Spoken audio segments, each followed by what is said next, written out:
for fun.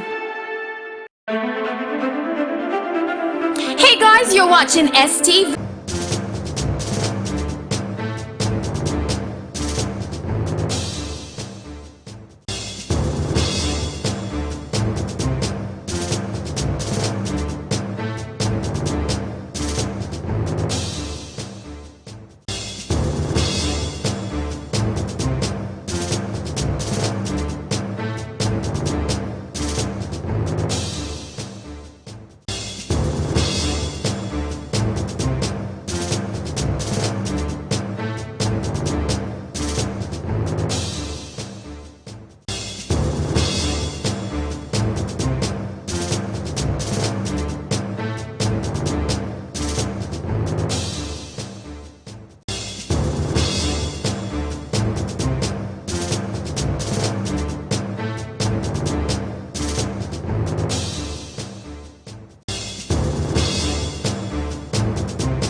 Mm-hmm.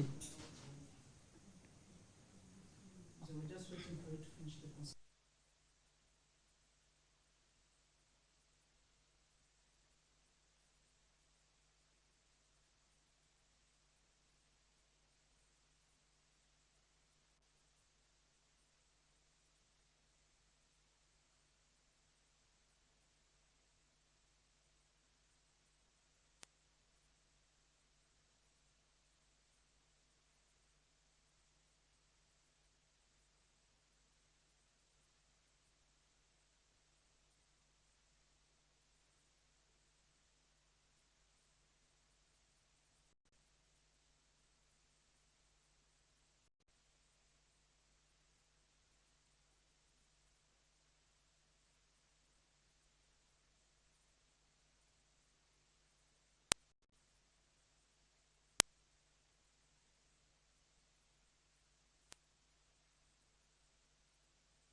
Countrymen and countrywomen, greetings to all of you.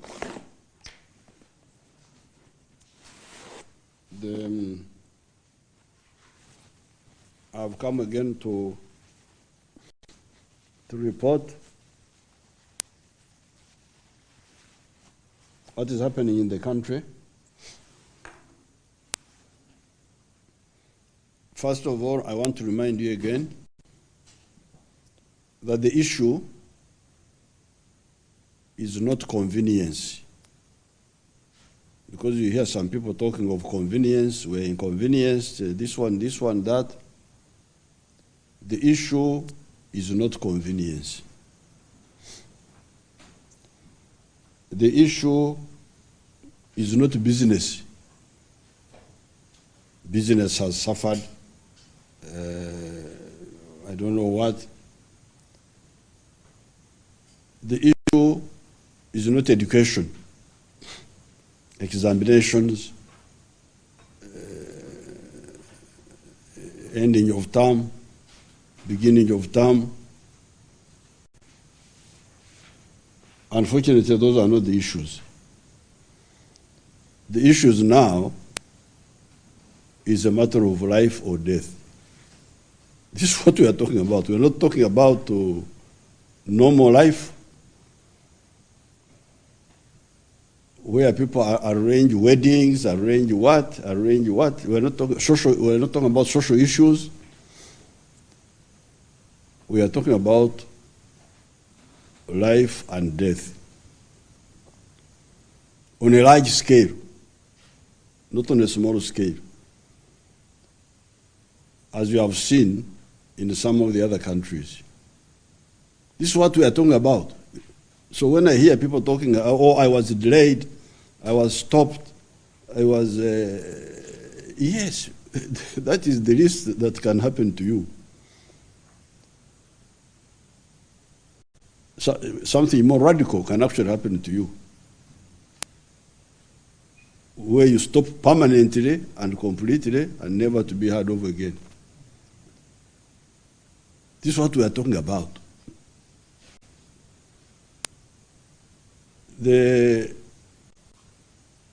Many of the languages don't have enough words, but your Nyankwa language always has so many words, I don't know why.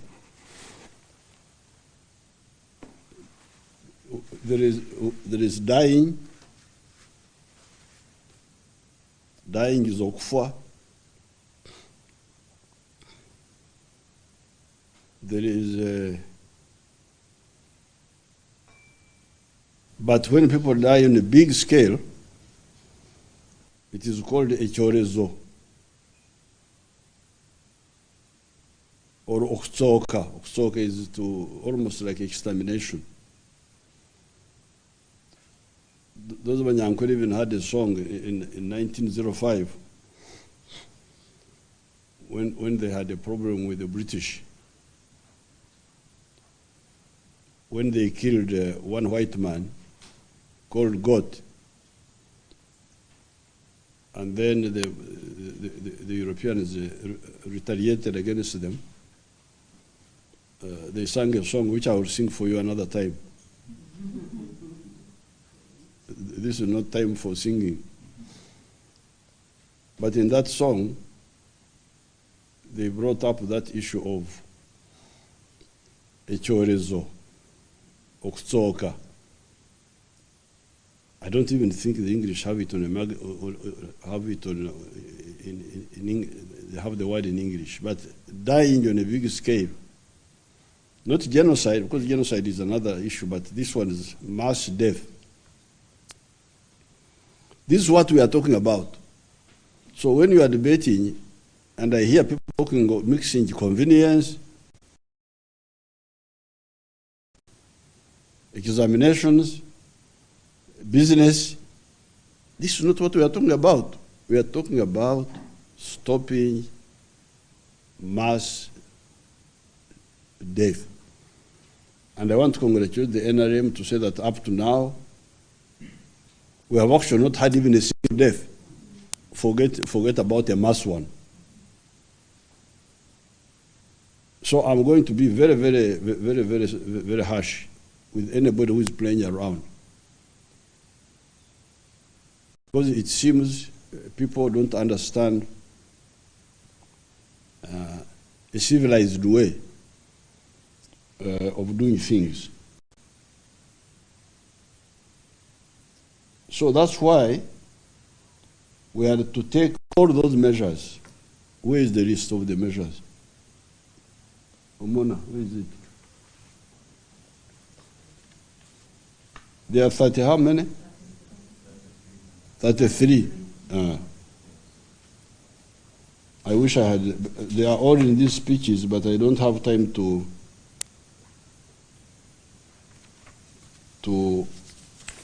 repeat all of them. But you remember we started with the closing of the schools, which sent away 15 million Ugandans, the young ones. Then we added the suspending of the prayer groups, church service and mosques and all that.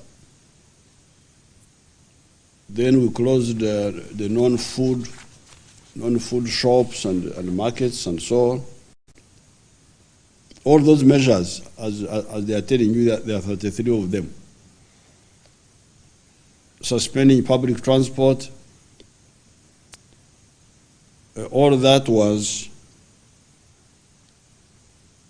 to stop giving the virus fertile ground in which to multiply.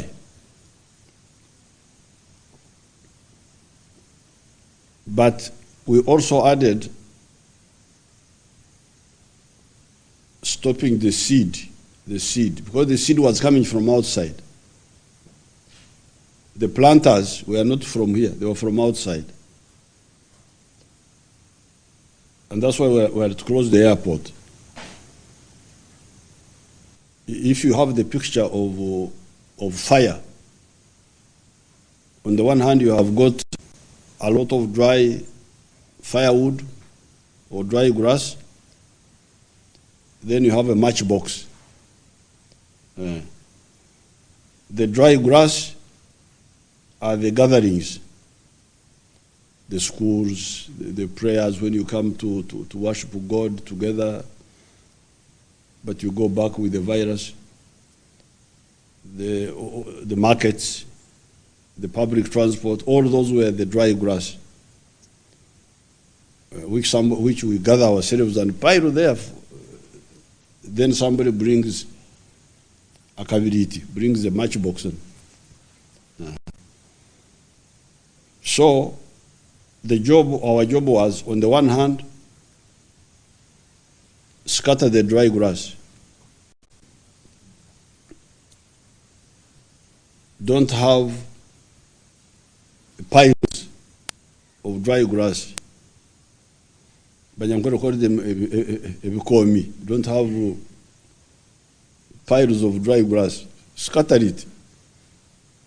Even if one of the grass gets fire, it will just be one.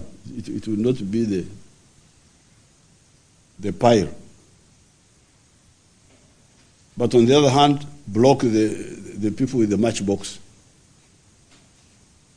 Let them not come in. Or the ones who have come in, trace where they are. This is the strategy. Blocking from outside, because that's where the main problem was coming from, and scattering the concentrations. But actually this virus is easy. It's just the people, especially for us, maybe in Europe it's different. Europe is different, but here, if people are serious, it will be easy, because once we do the two, keep away the matchbox,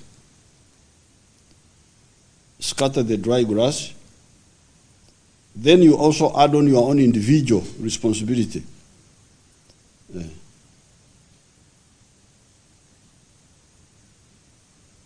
Don't go in the public when you are sneezing.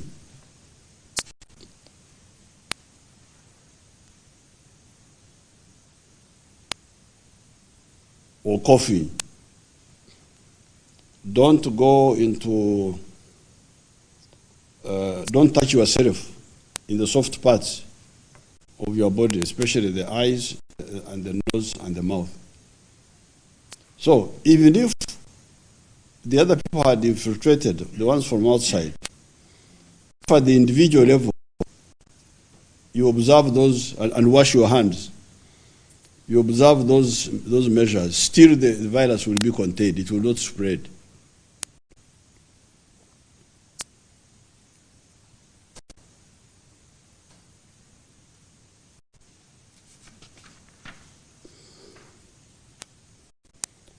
We are still assessing the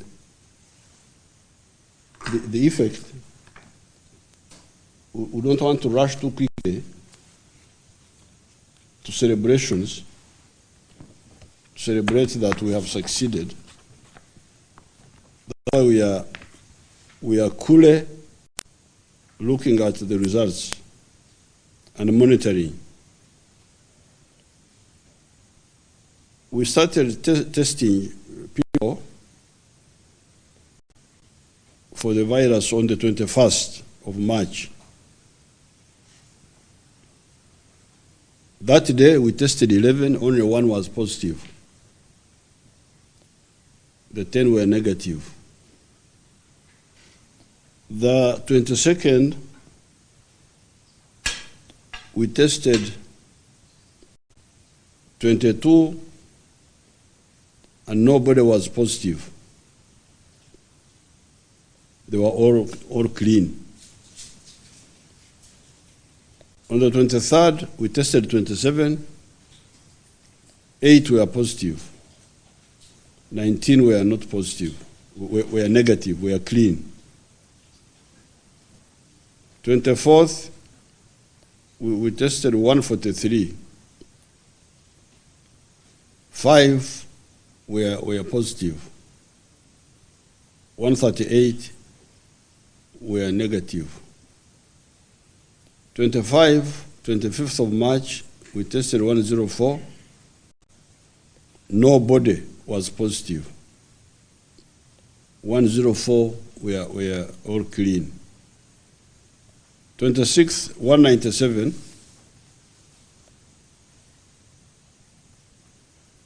Were tested. 4 were positive. 193 were negative. 27th, 227. 5 were positive. 222 were clean. 28th, 225. 7 were positive. 218 were negative.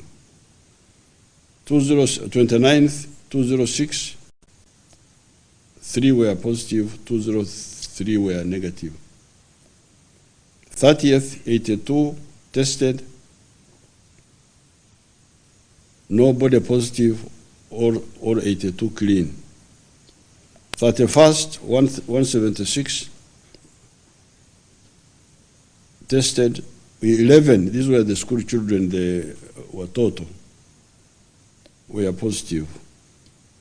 165 of April, 63 were tested.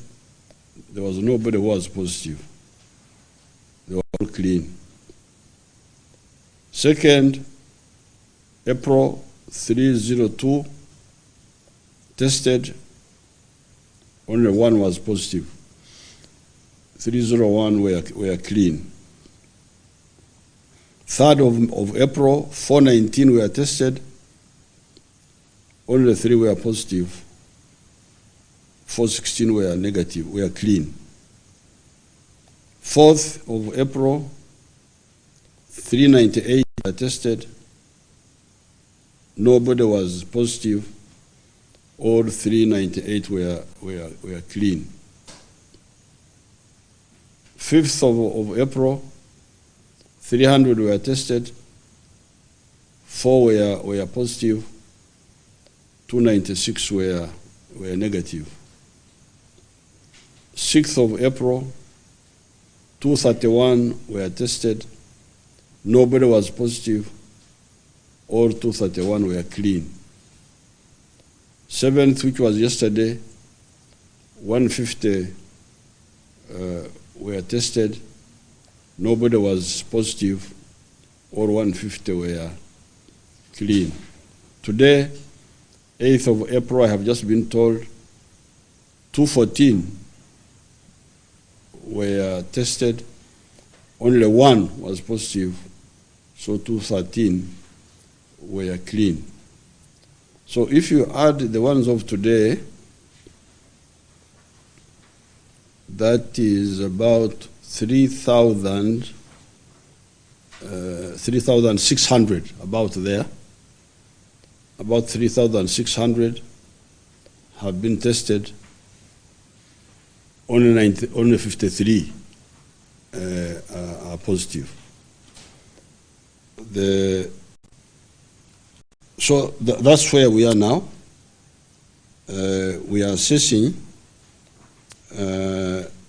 and many of these people, the ones we are testing are 2 types. One group are the people whom we stopped at the airport, near the airport, and we put in the quarantine. Obusibe, Twabasiba. And the majority of the people, you can make the calculation for me, how many were in the quarantine. You calculate it for me and let me know before I finish. So the majority of the 53 were the ones in the quarantine. But secondly, some who had gone through, who had bypassed the quarantine, gone to the villages, we trace their contacts and we bring them back. And some of these are those. These people call them in their own language something else. This is what they call them. But for me, I call them the ones they had interacted with. Bebasiga. Abaturide. The ones they would have infected, the one they had interacted with. Now, that stressing is continuing. I'm told that around that time, those days, about 18,000 people came through that airport. And our people are tracing them. Where did they go? All these 18,000. Maybe the minister can say something later on.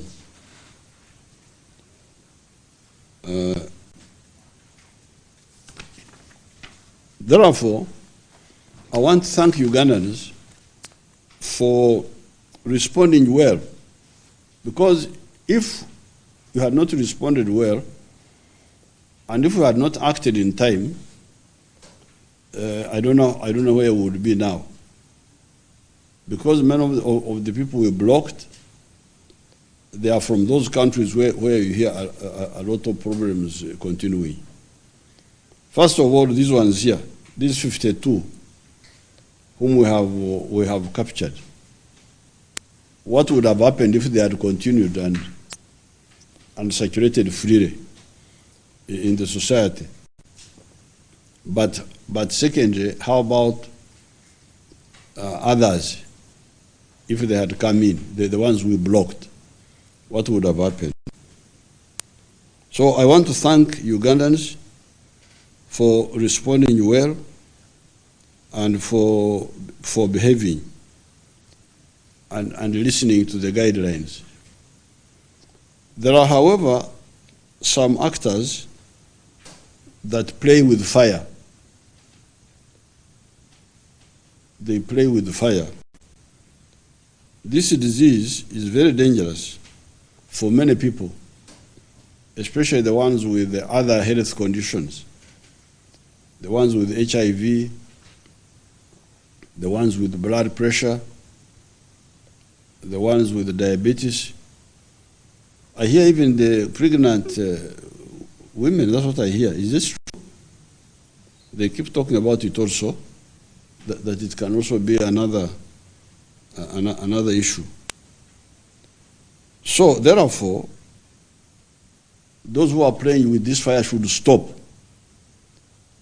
They should not play around with us and should stop talking nonsense. From the beginning, I told you this is not about convenience. Oh, we are in the house. We are, what do they call it? That they are bored. You are bored. Good. That's good for you to just be bored. You could have something more radical than that. You could be in the grave. Of course,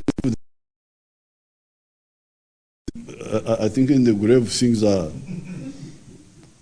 very calm. So that's nonsense. We are bored. We are the businesses, the money, the what. That is all rubbish.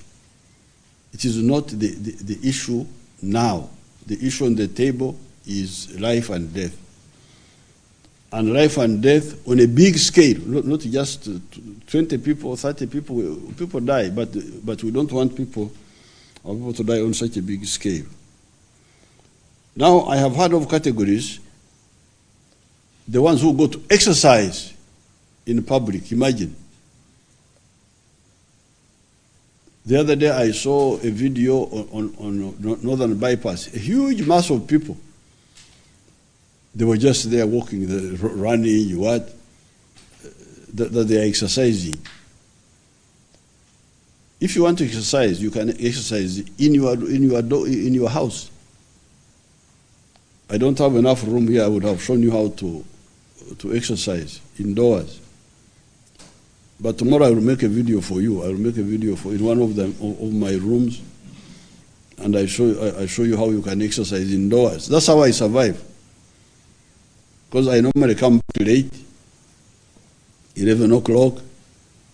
I find normally when Mama Janet has already slept. But somehow I run in the room. You can run from one end of the room.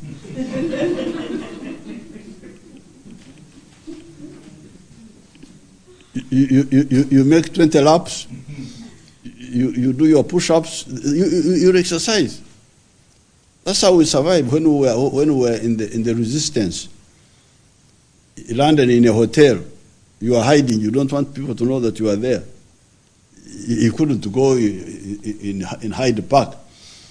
In London, they see a black man running around that he's exercising. I would just exercise inside our room there. I could be there for 3 weeks, 4 weeks, waiting for something. In Libya, when we go to Libya to get support from Gaddafi, the Arabs are very chaotic. You go to see them today, they are always talking of Bukra, tomorrow. And you are staying in the hotel all the time. How do you survive? You must have discipline, you people. You must be disciplined. You must stop this carefree type of life. So there should be no exercising in public. I saw even the British struggling with their own people there, that they were sunbathing, that the sun of spring has come.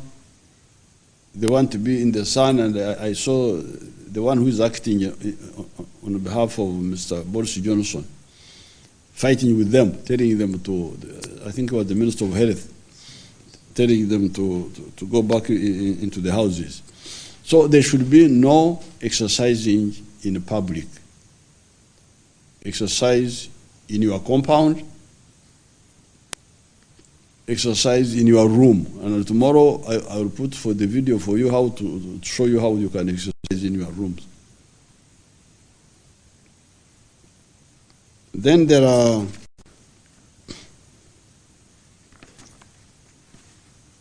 I am having problems with my indisciplined security people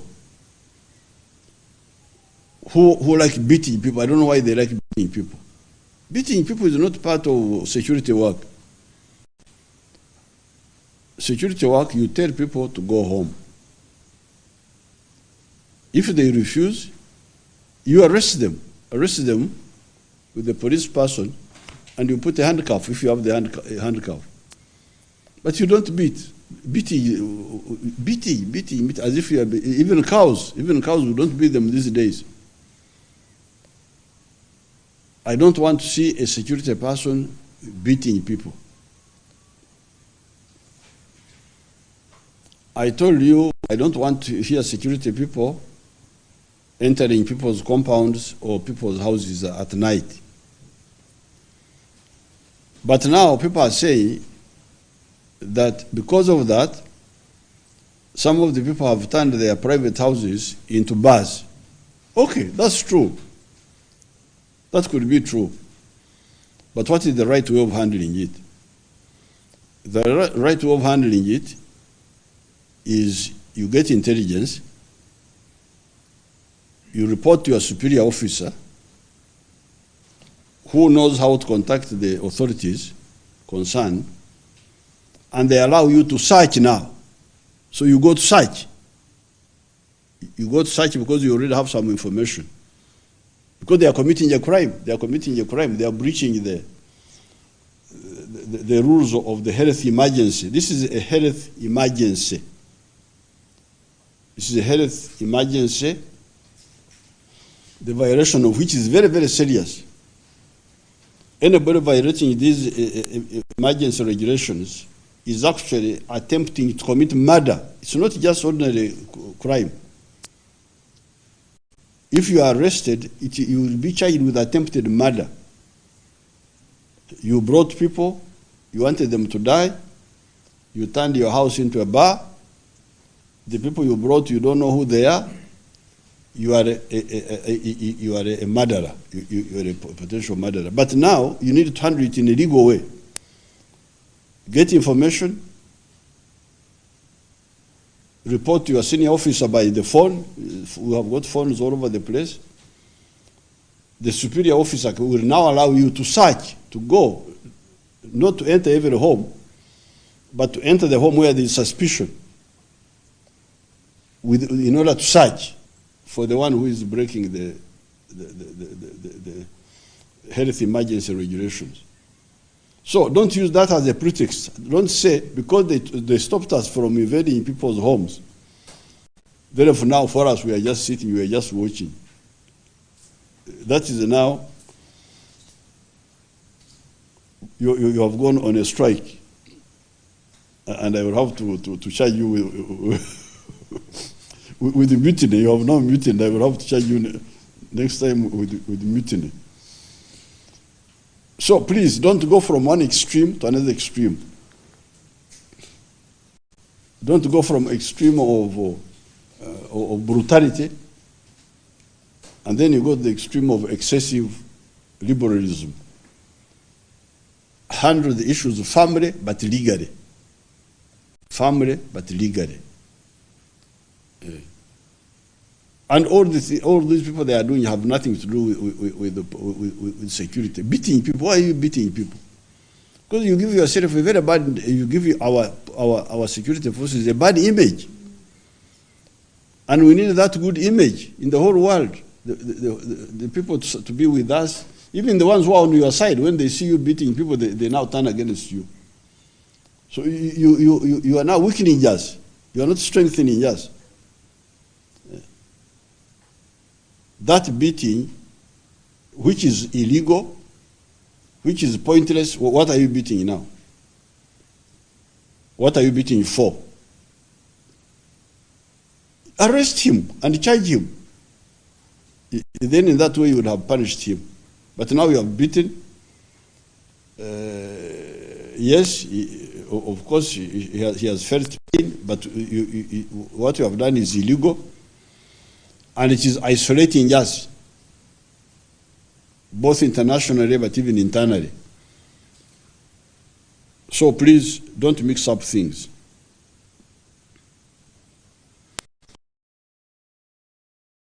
Secular communal as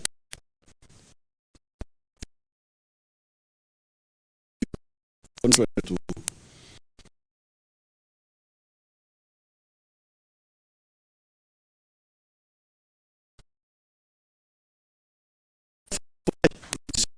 said for the ones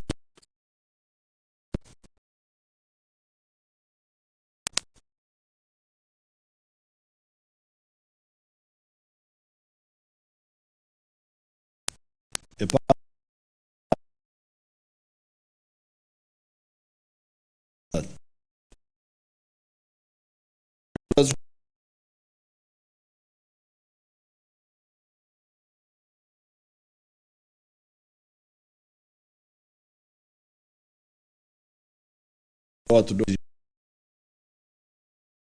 But these borders should stop at 2.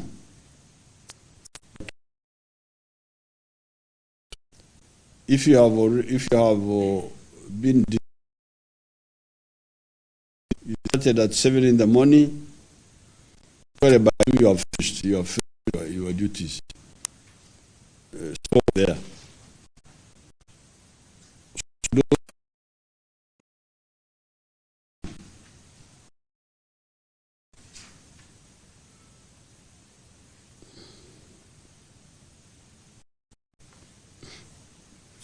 Now the security people say that because I told Nakarema to read about the behavior of the security forces, some of the people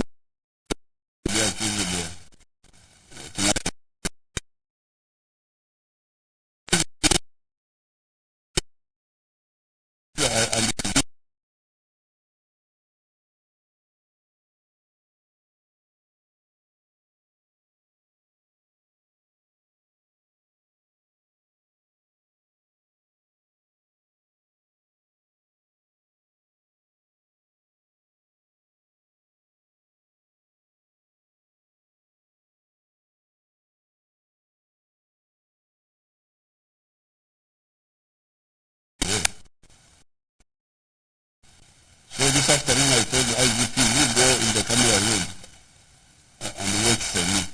What's happening?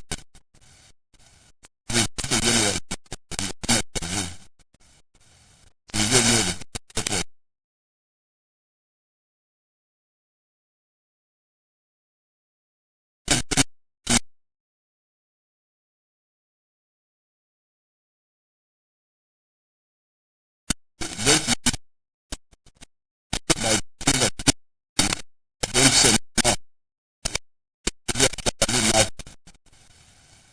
I will break the law by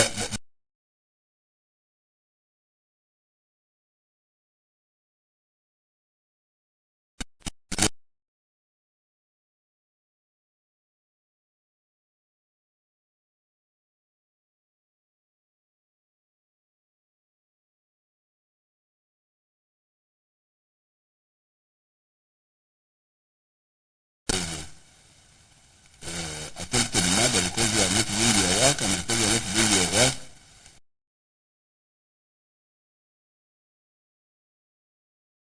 they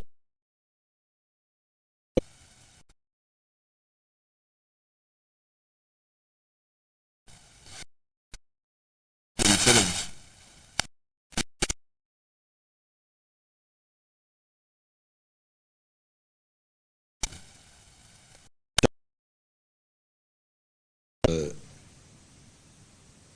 Attempted murder because they are, by undermining the health emergency regulations, they are really endangering the lives of Ugandans. Yes,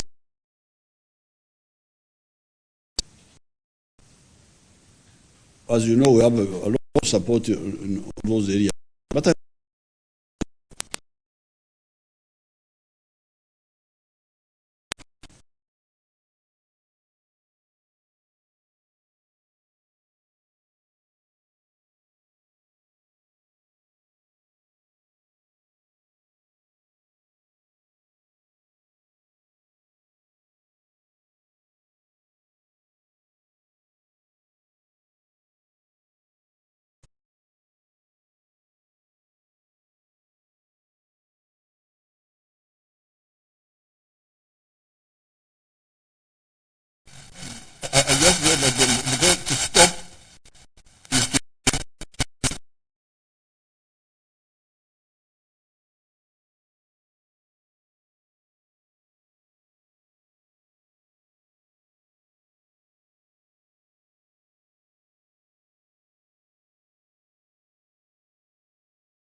but we don't know them.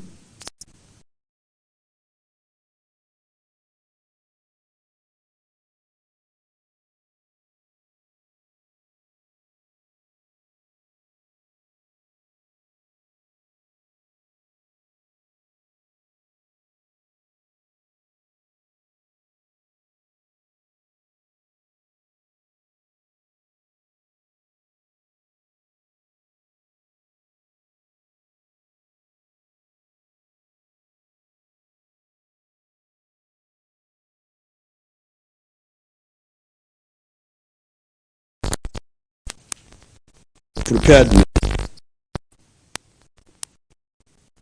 I had some trying to talk. Oh, you guys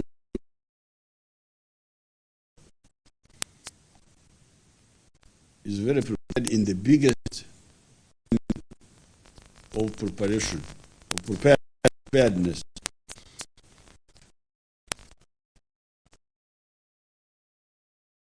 Southern and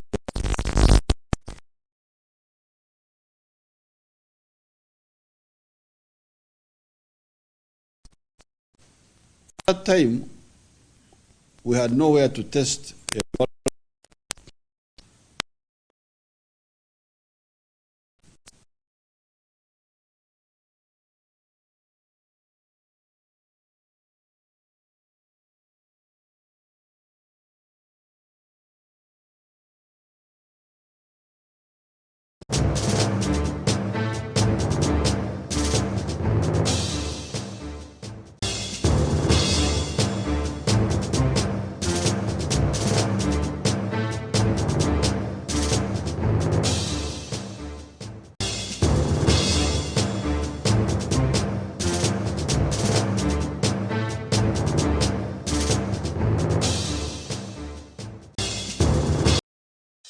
Presidential guidelines to manage the spread of coronavirus effective 1st April 2020.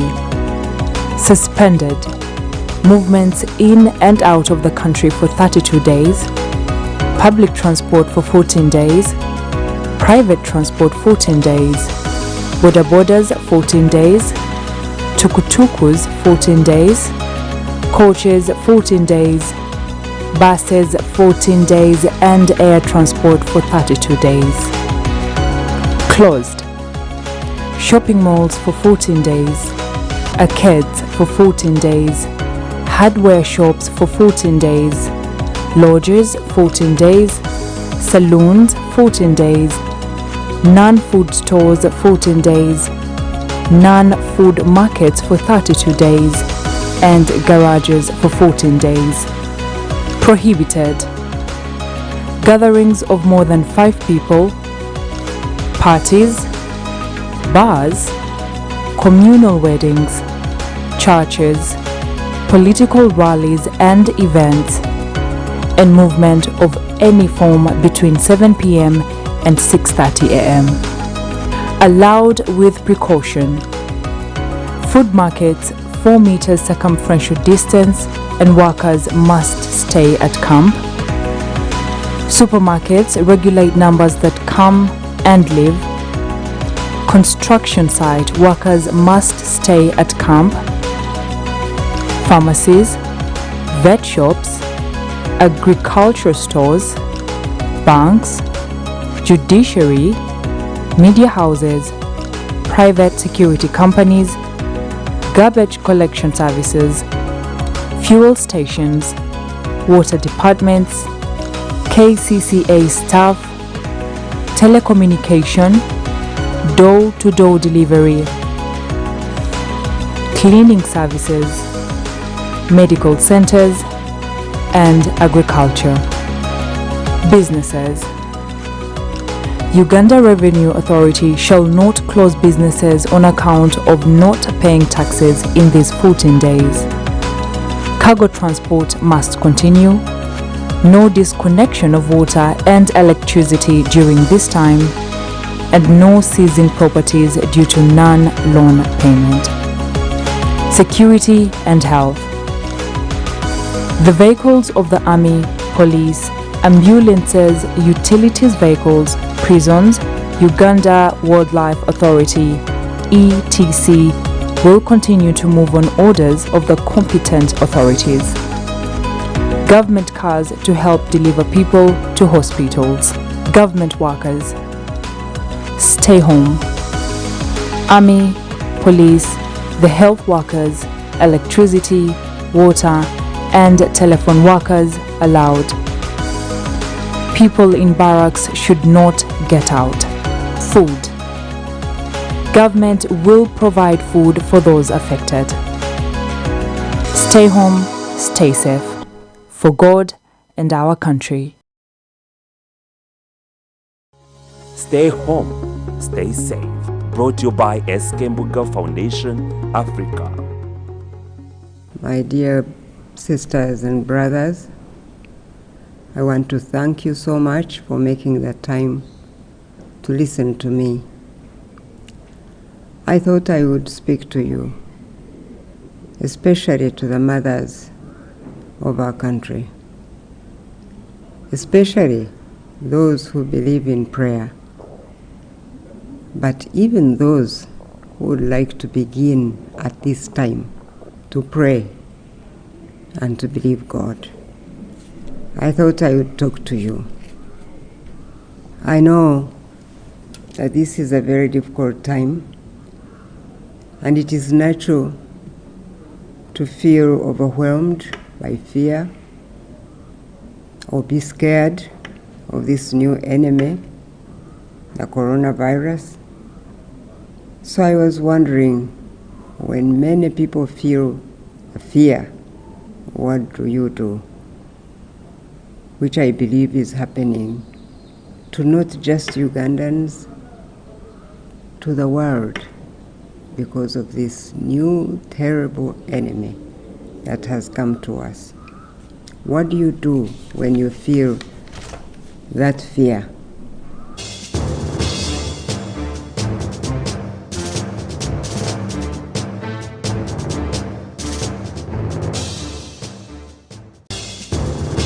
Trying to have it together as a nation, because if you give exemption to one university, how about the others? And even the ones you give exemptions to, are you reconciling with them? You need to know others copied them, you need to present your best. They come back from their villages, you have not tested them. But even testing itself is not really the truth, because you can test